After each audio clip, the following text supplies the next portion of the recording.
Today we're going to talk about the business structure, and we're going to talk about three different structures today. And talk about the pros and cons of each. And we're also going to talk about how God really can use each one of these. All right. So let's start with the hobby and the hustle. This is what a lot of people fall into. The category of the hobby and hustle is what a lot of people fall into because they start their business on their own with their own funds, and usually they're doing it by themselves. Talk about the pros and cons of each. The hobby is easy to start. This is real easy to start. All right, and it requires minimal investment. The hobby and hustle or paid service is usually trusted locally because the people knew me. When I started doing this, the only thing I had to do was just get paid, put it in the bank, rinse and repeat. And so this hobby hustle kind of thing was easy for me to start. And the reason why it's called a hobby or a hustle from a taxation perspective is that I did this infrequent. As a matter of fact, I could stop. I didn't have any business hours, didn't have a logo, didn't have a business name, and people couldn't really depend on me because when I didn't feel like cutting grass, I didn't cut grass. And so I wasn't as dependable. The con of this way of thinking is that from the United States, at least, in your own country, you may have to check this. Is that this does not receive tax breaks. By the way, all funds are taxable. I have to say that out loud. And so when you start looking at a hobby, hustle, paid service, you don't get any tax break when you're in this classification. And this is not easily expandable. It's not easily expandable because you are the person that the customers trust. And when it's a hobby hustle and you're doing the work or you're providing that product, it's really not easy to expand that. So the thinking is a smaller footprint. I'm going to show you that a little bit later on. The next thing is that this one doesn't weather economic swings well. Okay, economic swings usually can affect the business when the economy is facing something very, very difficult or difficult times. It still means that the person is trusted, but some people cut out some of the luxury items that a hobby and hustle can provide, and so some people suffer in this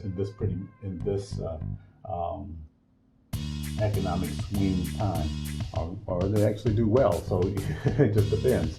And the last thing is you're trusted by a few, but once again, you won't be trusted by the masses. This is one where when some people are trying to think that my hobby and hustle, now that it's doing pretty well in this particular neighborhood, then maybe I can take that to other neighborhoods, but your other neighborhoods may not necessarily know who you are or what you're doing and why, and struggle with the brand and everything else. And so the hobby and hustle, once again, easy to start, minimal dollars, trusted locally, little to no administration. A lot of people like to do this, but from a taxation perspective, you don't get any tax breaks. Not easy to expand, subject to economic swings, and the trust level is only local. All right, so let's go into the for-profit business. So in other words, when we start thinking about a for-profit business, we're trying to satisfy the needs of many at the same time. Now, it may not be scheduled at the same time, but you're still thinking about multiple customers at the same time. And so it's highly expandable. This is made for a larger audience. So a lot of people, what they do is they come up with the structure because they want to serve a lot of people, but really they're acting like a hobby and a hustle. But we'll talk about that later. But the structures of this is to serve a larger audience. In other words, a larger customer base, a larger client base. And so the thinking when you're starting to go into a for-profit business is, how am I going to provide this product or service for the masses? Okay, and this is also has a higher trust level. The trouble that you have to go through to get the business in place makes people trust you even that much more. You see a lot of people who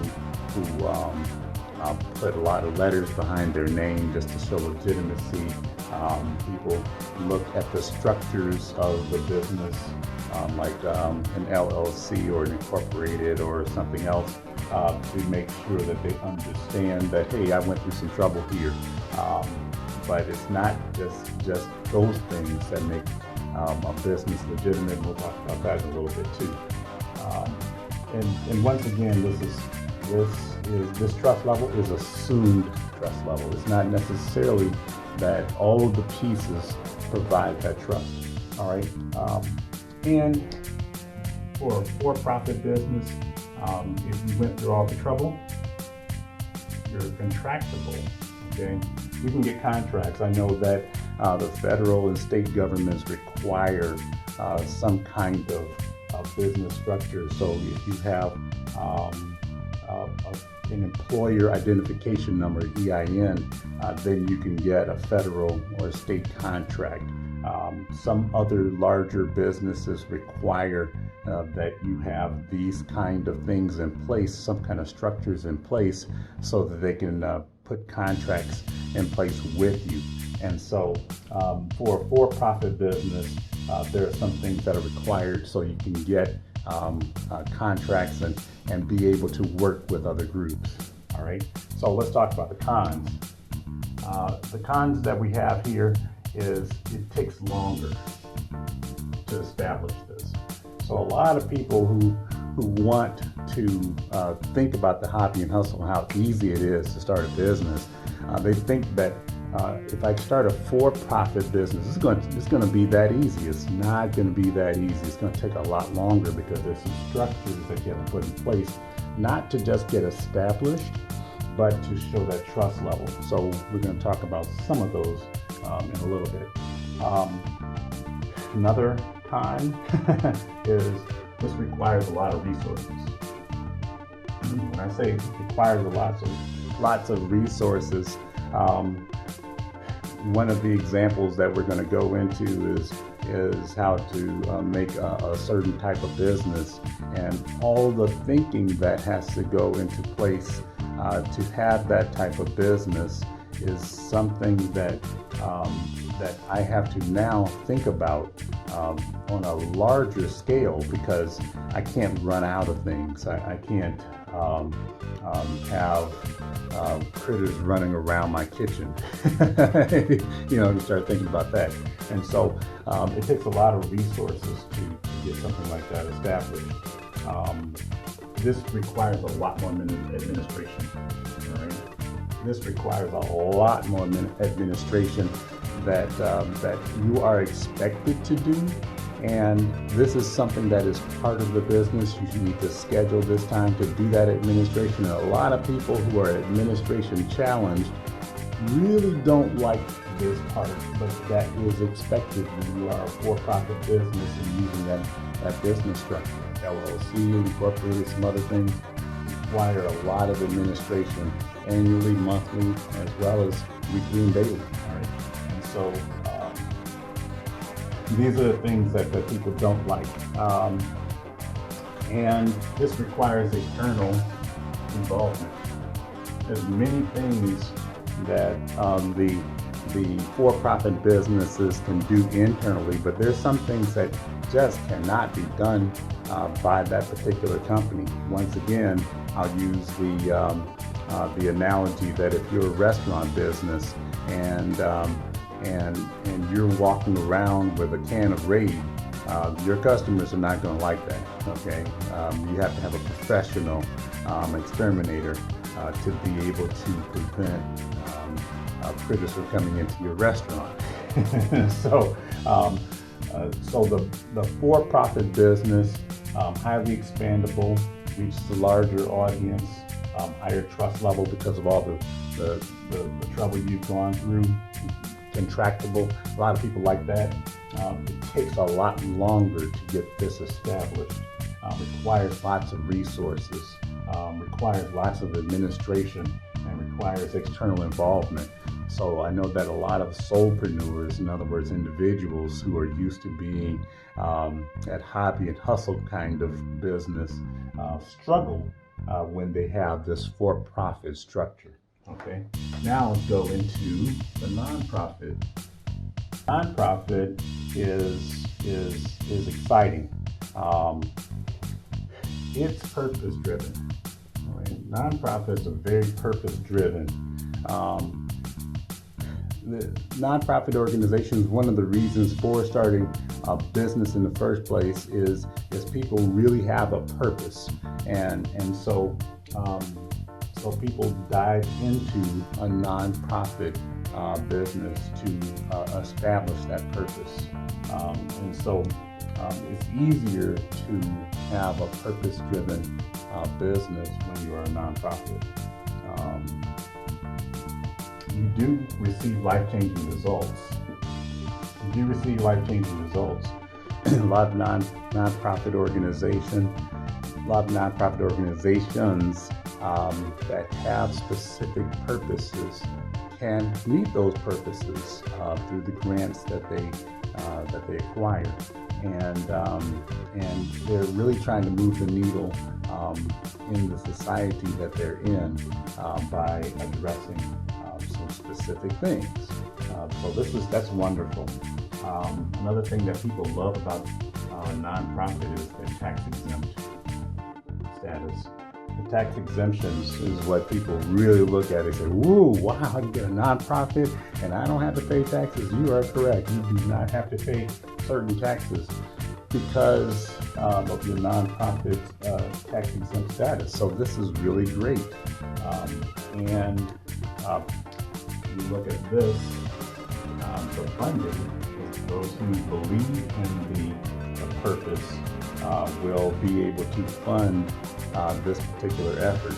So that's where some of the people who are purpose-driven get very, very excited about becoming a nonprofit.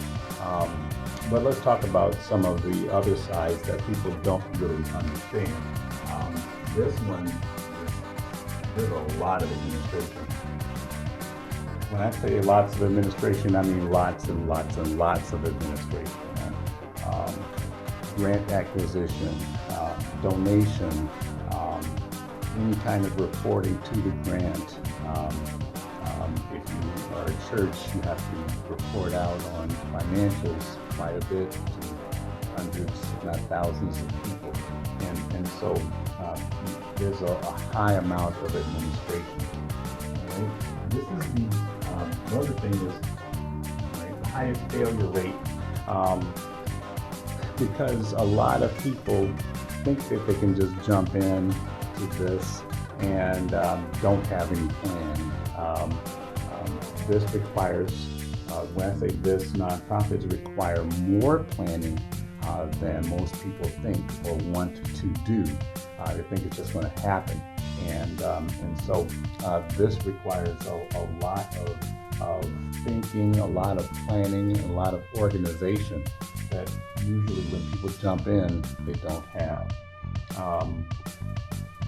And we look at this, the expenses, this is from a taxation perspective, and I didn't put that in the for-profit.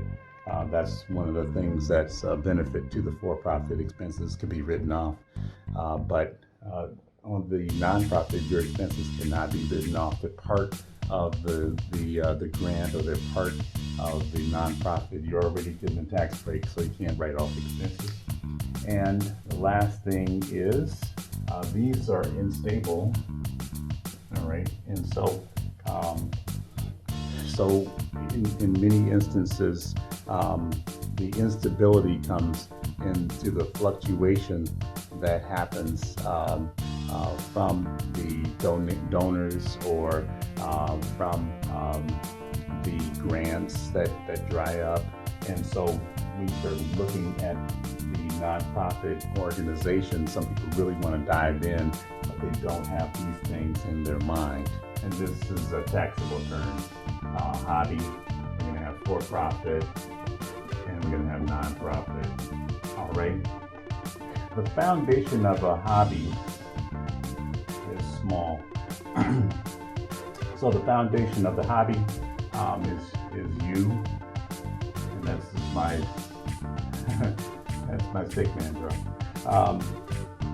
Is you, and so the thinking behind the business is usually I can do this, and when you can do that, maybe somebody else cannot. So the vision that you cast to somebody else, maybe they can't do it, like a family member or somebody else. You're thinking that I can do this, or my family member can do this as well. And they may not. They may not have the aspirations you have. Friends may not have the aspirations you have that God told you to do. And so this may be that you are the person who fits this category for specific people. And so when God calls you to business, and you have a specific solution, you look at the hobby and hustle. May have given you a gift that only you can do for a smaller group of people. Okay, for-profit has a different foundation. Their foundation is why such not cheap. Why such not cheap. In other words, they provide a specific service. I can go to a donut shop for donuts, but I'm not going to go to a donut shop for taxes. All right, and so they're pretty wide in their specific area, and I would say that God may have called you into this to be very charitable. In other words, the giving. This is the one that produces probably the most money, which is the most tempting to do. I mean, it's one of those things where if you're for-profit and you're growing in a large way, the temptation is to throw God out the window. But you have to be very, very, very intentional in terms of keeping God into the business, and you're going to have a struggle here. There's going to be times where you don't want to mention God, and there's going to be times where you're not encouraging prayer or whatever else. It's one of those things that God goes out the window real quick here. And so I would say that you have to be very, very intentional in keeping God along with you step by step. Is not wide, but deep foundation. All right, a deep foundation, and they're purpose driven. And I've seen nonprofit organizations try to expand this in multiple locations, and they can't take the deepness that they have to other locations. And so it's hard to expand that depth that you have in the purpose that you have. It's hard to expand that, so you end up staying pretty local. So with all that said, now you understand the differences between the hobby and hustle, the for-profit and nonprofit, and you also know that trying to go between these is very, very hard. Not impossible, but very, very difficult. And so as you start thinking about your business and start thinking about that list, oh, you thought I forgot about the wish list. No, I didn't. We're going to talk about that later. As you start thinking about the wish list, you have to think about what are you going to put on your wish list and why. All right? Be well, serve well.